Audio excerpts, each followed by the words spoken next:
Okay, we are back on 1490 WGCH. This is Kerry Lutz, and you are listening to the Financial Survival Network.com.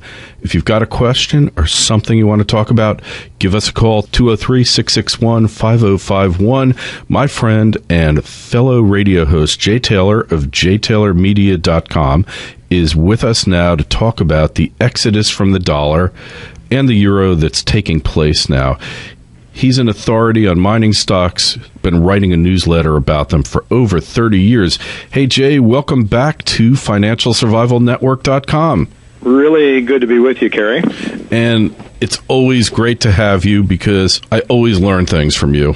You've been around this business longer than myself, and I know when you say something, you don't say it unless you know from experience. Well, that's true, Kerry. I think we all are constantly learning from other people, and there are a growing number of people who are recognizing the fraudulent monetary system that we have been forced to use. You know, the markets are not free. We're not free to use what we want to use for money. We're forced, really, under the rule of law, to use fiat money that is forced, not chosen by the markets. And it's getting us into quite a problem globally. I would say in the Western world, we're facing a period of time now, Kerry, when times are going to get very, very difficult, especially for people who are putting their faith and trust in fiat money. You know, Jay, it's so interesting because I think back to Rome, because I think there's definitely analogies. History doesn't repeat, but it rhymes, as Mark Twain said. And do you think that 99% of the Romans had their heads in the sand and were totally oblivious to what was happening to the empire? They just didn't know or care. We're too busy watching Jersey Shore or American Idol or at the Coliseum, whatever they had, the equivalent Roman Idol, except there that the losers got stoned to death and killed. Yeah, I think that it's probably human nature to put your head in the sand at times when times are really difficult. As I think about and talk about the problems, the issues that we're facing now, they can't hold them down. They can't keep them out of sight entirely. But the notion that somehow policies that have been put in play that didn't work in the 1930s, they're trying to do them again now, only more so. They didn't work then, but they're not working now. But the policymakers, I think, have their heads in the sand more than the common folks, or as much as, and so they're continuing to ignore the reality that, in fact, the system is broken and the policies are absolutely wrong. And the reality is that we need to get back to work, and we need to save and invest, and we need also to let markets be free, because everything that the policymakers are trying to do is to try to keep the markets from working and allocating scarce resources. And we know, at least those of us who have studied Austrian economics and have really looked at reality, understand that free markets allocate resources efficiently, and that the kind of policies that are being put in place foster malinvestment or investment into bad things, and just poor choices of capital allocation. And we see, of course, we've seen that in our lifetime, Kerry, and mine is a lot longer than yours, but it's been more in the last, since I would say Nixon took us off the gold standard in 71, when we were starting to see an acceleration of this nonsense. Basically, you see markets just exploding, and the multiples getting outrageous, as we saw with the dot-coms, and then, of course, the housing markets are two outstanding examples of malinvestment, but they're going on today with the treasury markets. The long-term debt markets are just ridiculously undervalued, and so we need to get back to reality, I think, and we would rather not. I think it's human nature to want to have your cake and eat it too. So I guess the Romans, they watched the gladiators, they watched the Christians get eaten by the lions or whatever was the entertainment of the day.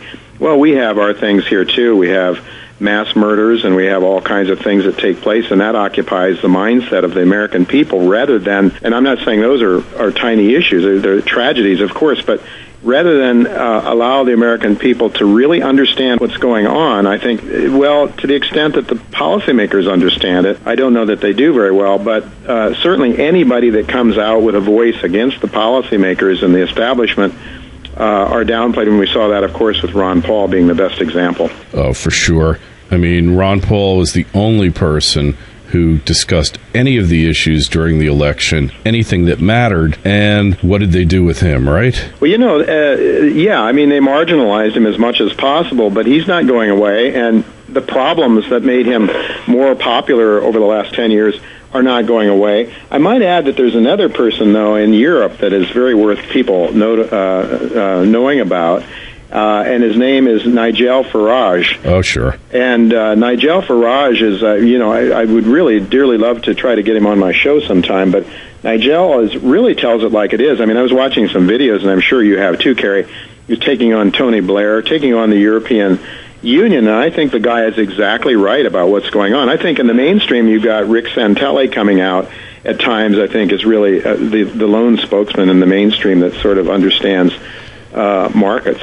Yeah, but he's a traitor, and, he's too much fixated on what's happening at this particular moment. That's true. That's the problem. But speaking of traitors, I don't know if you read that piece on King World News by a guy. He's been a long-term contributor. I don't know if he exists or not. I'll give Eric King the benefit of the doubt, though. The London Trader, he says that the whole scam with gold and silver is just about over, that demand is going through the roof, and that we're going to see a huge breakout and the collapse of all the paper gold schemes that are taking place. Did you happen to catch that? Yeah, I read part of it, Kerry, and it rings true, honestly. It rings true. It rings true with a piece that, and some quotes that from Stephen Lieb, who I've never really considered to be a mainstream. I've always considered him to be pretty much a mainstream guy, and in fact used to laugh at the GATA guys about manipulation. But he's very much concerned that the banks that they've lent out the money, the gold, I should say, and that they don't have it for allocated accounts. So, I think this is an issue, and I was meeting with James Turk over the weekend up in New Hampshire, and James is absolutely sure. Nobody would know.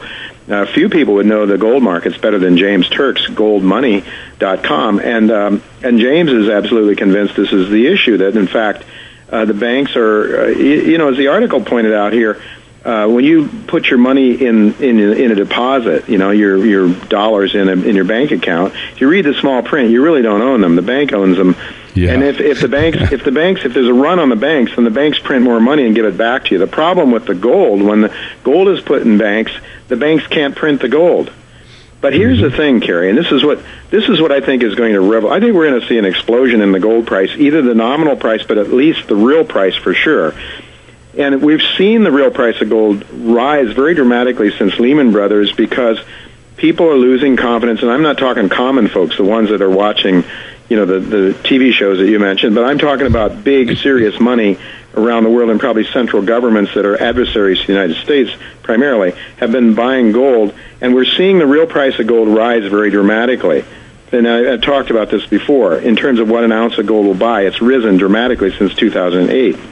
But I think that you are going to see an explosion in the gold price at some point in time when people demand to have their gold, because there's physical paper gold out there that far exceeds the supply of it. And, the futures markets, if people say, I want to take delivery, I'm not going to roll this contract over perpetually. And when that day comes, I think you could see a rise in the price of gold that is going to be downright frightening to most people. I think even to those of us that own some gold, it's going to be frightening. I've been feeling that way for a long time. The problem is people always want to know, well, when's it going to happen? It's kind of like your kids. Are we there yet? Are we there yet? And we're not there yet, right? We're just not there yet. I'm sorry, kids, but that's the reality. Well, of course, the reality, Kerry, is that we don't know when we're going to be there. When we take a car trip across the country or whatever, we can more or less know how much further we have to go. And, it's very difficult to know how long the establishment can keep things going, because what they're doing is they're taking away the markets more and more. They're not allowing markets to function in order to preserve the establishment, not to preserve freedom and markets and prosperity, but to preserve the power structure and the people that are in privilege and are still stealing from the people that create wealth, the miners, the manufacturers, the inventors, the farmers. They are getting hosed big time, and the bankers and the politicians are really taking GDP away from us, and they don't want that to stop. So what they're doing is keeping the markets from working, and they've been able to keep this ball in the air for a long time, and we don't know how long it's going to be, but I would say this, that people better own some gold now, because you don't know when the system might break down, because it can get away from them. We saw 2008 nearly got away from them. And I don't know with what's going on in Europe how much longer that system can remain intact. So I think people have to be ready, own some gold now, and own it in physical form as much as possible. And I would also say probably stay away from some of the ETFs, but the Sprott Gold, PHYS, or the Central Fund of Canada, I think are honest places that really do have the gold for you. But you have to be very careful about some of these ETFs and paper gold, I think. Yeah, that makes so much sense, because it's the old bird in a hand, and some physical is definitely called for. Probably silver, better acquisition than gold, don't you think? Well, yes, it is, except silver, of course, is very difficult. I mean, the amount of silver you have to carry around is very burdensome, but I would say, yes, I think people need to own both. And by the way, that Central Fund of Canada, CEF, is one way. It's not as good as owning it in your own possession, but it's about the best way that you can buy it on the market, I think, and have liquidity. Or Sprott Gold as well, PHYS, and they also have a silver fund. I don't remember what the symbol is, but yeah, I think that's right, Kerry. Yeah, and in the interest of disclosure, I've owned CEF for more years than I care to think about. It's been a great performer because it's got both gold and silver equal weighting. And I know you've owned it at times as well. Yeah. And it's just important to have that exposure, because we go back over the past 10 years, what has performed far better than any other investment out there, right? Oh, absolutely. Well, you go back to 2000. I think we're in a bear market of a lifetime in the equity markets, and right now people are sort of not thinking that. Okay, we gotta wrap up. So jtaylormedia.com, financialsurvivalnetwork.com. We'll talk to you again real soon, Jay. Thanks so much. Thank you, Kerry. Be well.